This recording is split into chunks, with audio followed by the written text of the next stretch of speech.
Thanks to Rico Ampofo with sports. He is back on air tomorrow, God willing. But there's plenty of sports on myjournline.com and more later on at 2 p.m. Let's do Voters' Voice as we do every Thursday and Tuesdays. Today, the concentration is on women. Now, as the 2011 UN General Assembly resolution on women's political participation notes, women in every part of the world continue to be largely marginalized from the political sphere, often as a result of discriminatory laws, practices, attitudes, and gender stereotypes. Low levels of education sometimes, lack of access to healthcare, and the disproportionate effect of poverty on women. Currently, out of the 275 legislators in the 7th Parliament of the 4th Republic, only 36 are females. Obviously not impressive for a country touted as the beacon of democracy in Africa. On Voters' Voice today, we put the question out in Kumasi. Would you vote for a female candidate even if that person is not representing your political party? Here are the voices.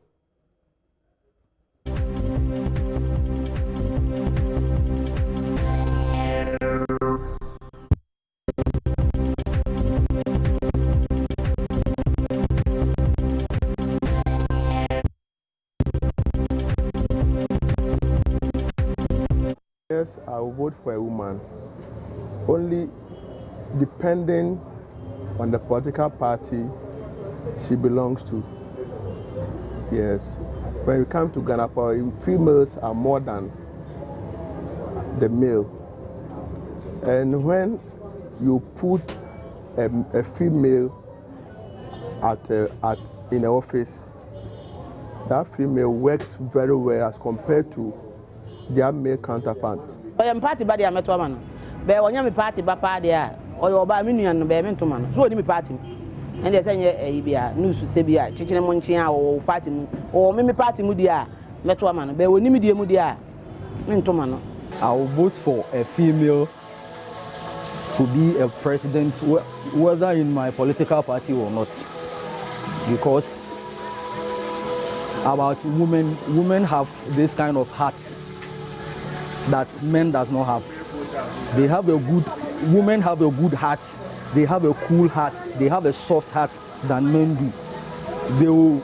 They will rather hear the cry of the peoples rather than the men. Women will rather act to what they have to do more than what the men do.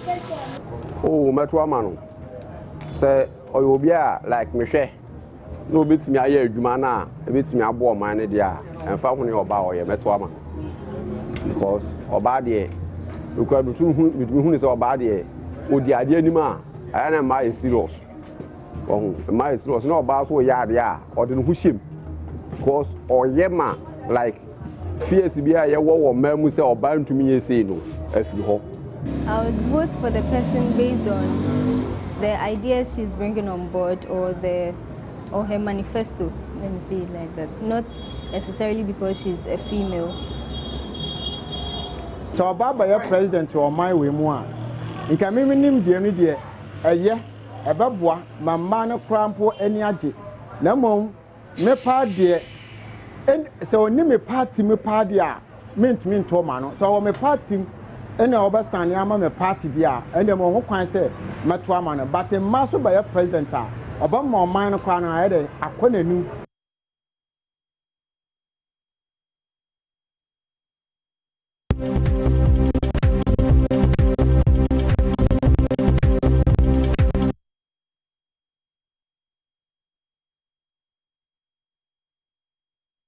Very interesting open voices from Kumasi. Let's get on Zoom and speak to our guest, Dr. Abena Yeboah-Banin, who is a lecturer with the School of Communication Studies, the University of Ghana. We also have a political scientist joining us shortly. But good morning to you, Dr. Banin, if you can hear me. Thank you for your time. Good morning. I can hear you, and good morning to all the listeners and viewers. Okay, great. I'm not sure how much of the voices you heard there, what we played back from Kumasi, on their views on whether or not they will vote for a candidate, even if the person wasn't representing their political parties. Largely, people said if they represented their parties, then they would vote for them. So question is, and I wonder in terms of the communication, do you just go out and let them know because you're a woman and because you have all these qualities that largely people say women have, and that's why it will be good for them to get into leadership and governance? Do you tell them that, or you're still doing the party thing? I wish I could say the former, but we have to recognize the reality also, I think. And the reality, as you found from the people in the Vox poll, is that for the most part, Ghanaians are voting for parties, not necessarily candidates, so that it becomes a question of who the party is fielding as the candidate. That's not to say the candidate doesn't matter at all, because I'm sure that there are some people that if a party decided to field as candidates, then some of the voters will be disinclined to vote. But for the most part, from what we are seeing from the Vox Pop, and it will replicate if you did a lot of studies on this, most people are voting because they are NDC or NPP or PPP or CPP or PNC. For that matter, for a woman to cut through, she needs the party to be giving that platform to her. You need that platform to stand on, I imagine, before your person and the qualities that you want to sell can become, if you like, points that you can leverage. In the absence of the party, it becomes, I think, difficult for the women, irrespective of how qualified, how able they are. In context Ghana, I think it becomes slightly difficult for them to sell themselves based on what they can do or who they are. You first need the party platform to stand on before those ones can be activated, I think. Stay with us, Dr. Yeboah Bani. I also have Dr. Amakye Boateng, who's a political scientist with the KNUST, also joining us via phone. Good morning to you, Dr. Amakye Boateng. Thank you so much for your time. If you can hear me, sir? Yeah, I can hear you. Okay, great. So currently we have 37 females in parliament. The NPP elected less than 30. The NDC also elected less than 30 candidates. If you just look at these numbers, how many are we likely to see in parliament? Would it be more than the 36 or less, do you think? I think we got to look at the areas where the female candidates are really contesting. If they come from the strongholds, then we know that they're done deal. We got to know that the constituencies generally, like, the earlier speaker said, vote, along party lines. There are few constituencies that are swing. So these are, I think, what are going to tell us. In a way, it should be possible to tell ahead of the election, on the basis of the constituencies that one is operating from, whether one is going to win or one is going to lose. The history, is going to guide us. In the areas of swing constituencies, then we'll just hold them as they and use the strongholds, to do our analysis. So I think that is what is going to tell. Essentially, people vote for their party, and it's interesting. At times they tell you that, look, this constituency, if you like, has been voting in line with this particular political tradition. And so irrespective of the candidate that, they present to us, we vote for the person. At times they use terms like, even if they bring an animal, who still say, that is it. So I think that is a major defining factor of the dynamic, guiding the voting pattern. Okay. How do we break through here? And I don't want to talk about affirmative action bill or any piece of legislation that we're yet to see. I'm talking about the now, because there are quite a number of women who will be on the ballots. How do we draw people's, or is it too late perhaps to get people to focus on what the likely impact of women representatives, for instance, so that they can vote for them? And I'll let you take this, Dr. Abina Yeboah-Bani. Well, I think that a number of options, some of them we may have lost largely the opportunity there was to have taken advantage of them. And when I say that, I mean that the parties may have lost part of the opportunity in not consciously getting in a lot more women candidates going into 2020 election. That being the case, the women simply won't be that many on the ballot sheet for people to even consider. But I think that having been done, we can't resolve that for now. Going forward, though, it will not hurt for the parties, the few women that they are fielding, for the parties to proactively promote them slightly a bit more than maybe they're doing on the campaign platforms for the males. So when the president mounts the NPP stage, when John Mahama mounts the NDC stage, when the other primary candidates mount their stages, a word or two to remind Ghanaians that we need to build this country on a balanced footing, so the women who are contesting in your constituencies, support them. You know, I think one word or two on the campaign platform coming from these big ones may not hurt. It would at least orient people that they want these women with them when they win power, to work with them. But I think also there's opportunity on the platform we're talking right now. So the media is where I am headed.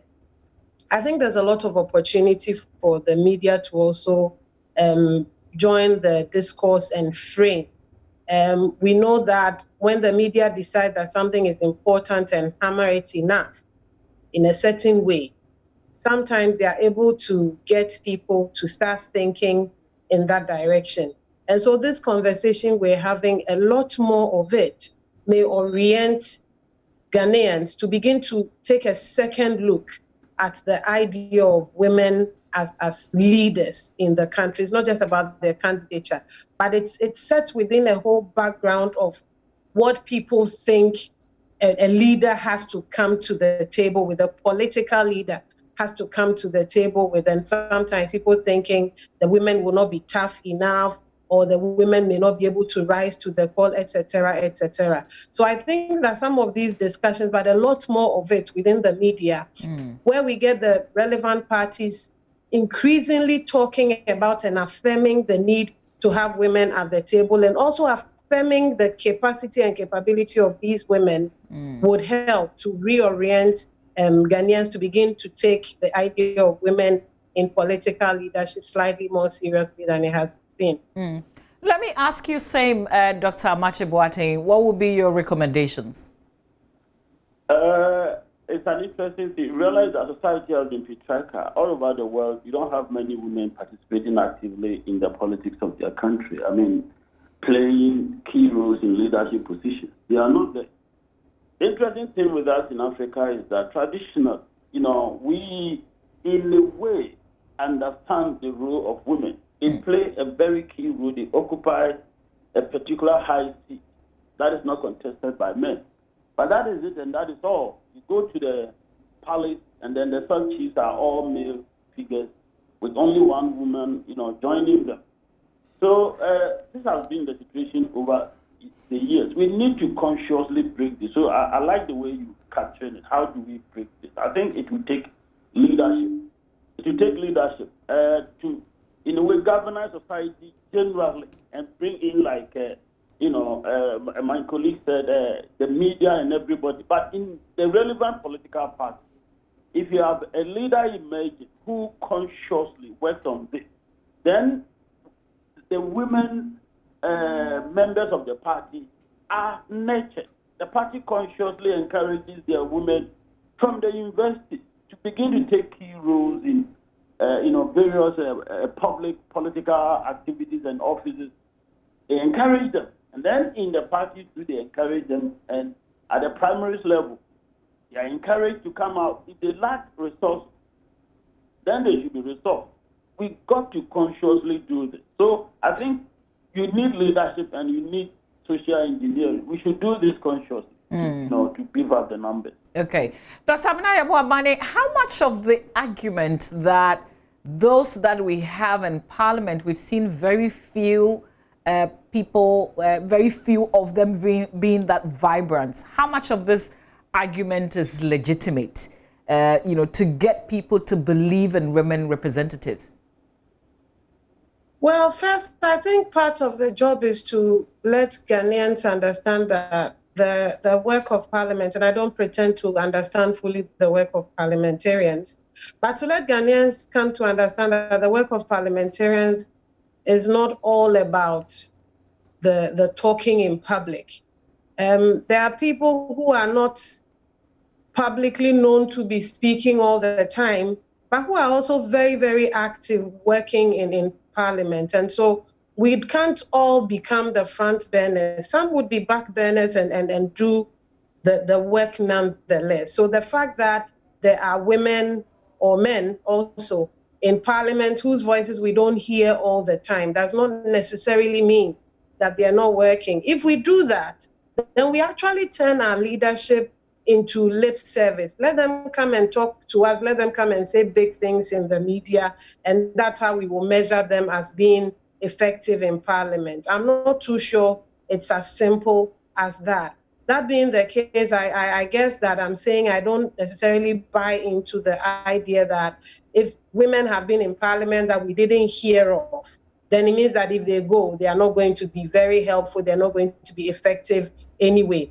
There are other things that they are doing in the Parliament. And so we can't disregard their effectiveness or their ability to work in Parliament. That said, though, I also have to add that given us this is how Ghanaians are somehow evaluating their political leaders. Ghanaians expect their political leaders to be visible, to be talking on issues. Mm-hmm. That's how we want to see that they are working. Be that notion right or wrong, it is the reality.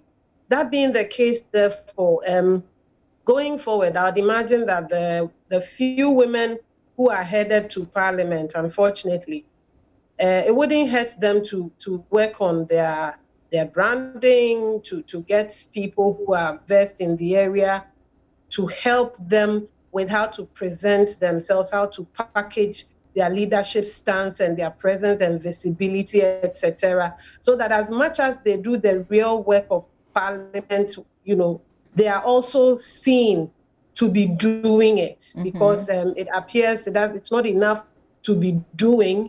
In Ghana, you also need to be seen. I guess everywhere in the world also. You also need to be seen to be doing it. And so in as much as it's not for me that legitimate to query their effectiveness in Parliament only on the basis of we are not hearing them speak, I'd also want to concede to the fact that they may have to pay some attention to how they position and brand and present themselves to the public. Okay. Dr. Amoatey-Boateng, on the ground, have we had the few women in Parliament being that effective so that it is encouraging for others to say, oh, let's get more women in Parliament?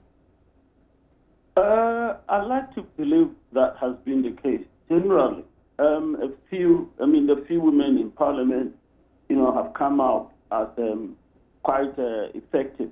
Generally, politics has got to do with influence. In Parliament, essentially they take decisions, and the ability to get people to support a particular cause becomes the issue at the center of the debate. And women are seen to be very effective when it comes to influencing people to consider issues, and I think they have been doing that. On the issue of visibility, they are known, and some of them even did come out, and people got to know that, look, this particular woman, although she was the only person there, here the name Hawa Yakubu comes out, clearly, and many people who were not necessarily following parliamentary debate got to know that, she was effective. On the ground in their constituencies too, they are seen to be, strong and tough. They are able to address issues that matter. So generally speaking, I don't think the issue of capacity, has been, is the main thing. I don't think so. I think it's their desire to be to play active part in the political process, and if you like, the challenges there, because generally we tend to, give women some characterization when they try to be very active, vocal. I think some of these things are social negative tasks are what we should be dealing with, rather than their being effective and their capacity to do well and stuff like that. Their visibility and those things. I don't think those are the issues. I think there are social factors which affect women coming out. People say all sort of things with women who play active role in public stuff and stuff. I think these are the issues that we've got to address. Okay, well, I'd like to say thank you in the absence of any final words that you'd love to share with us, Dr. Abina Yeboah-Bani. To the polls 2020, I'd like Ghanaians to remember that there will be Ghana after 2020. So let's not burn it in our constituencies. What you destroy, you would live beyond 2020 to have to face. The women candidates who have been fielded are just as capable and are ready to work to serve Ghana. And it is in our interest that the two parties, both the male party and the female party, are at the table when issues come up for discussion and decision making.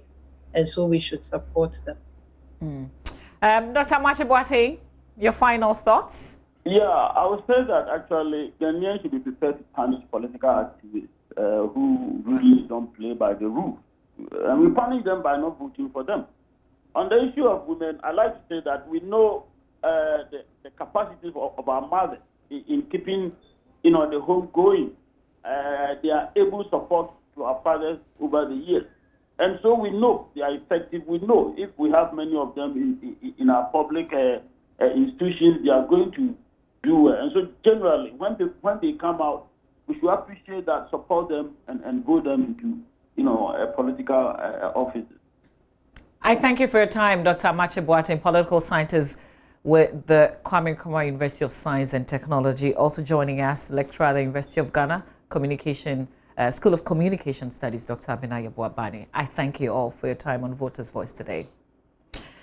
Just before we wrap up on this segment, if you missed the voices we played from Kumasi, here we go again.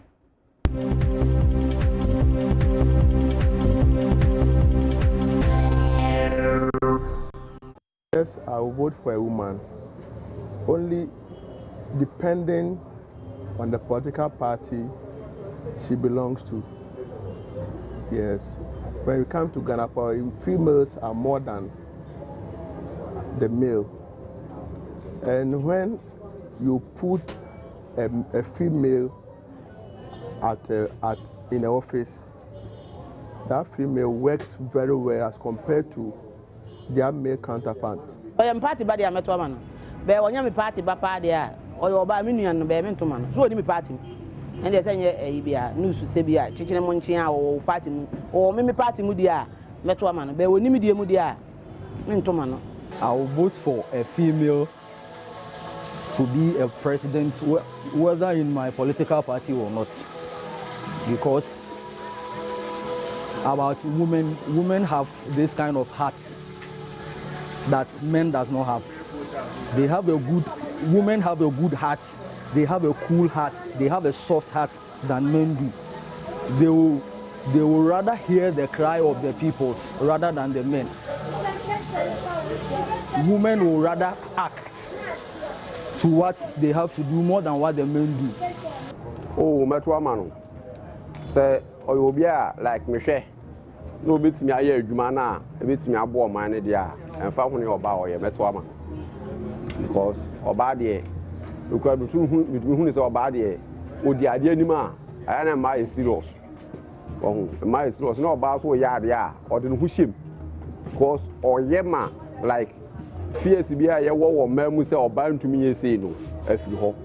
I would vote for the person based on the ideas she's bringing on board or her manifesto, let me say it like that, not necessarily because she's a female. So Baba your president or my way more. You can mean him dear me dear a year a babwa my man crampo any aji. No me part dear and so name party me party mint to mano. So me party and overstand yama me party dear and the more can say matwa man but a master by your president about my man crown I had a new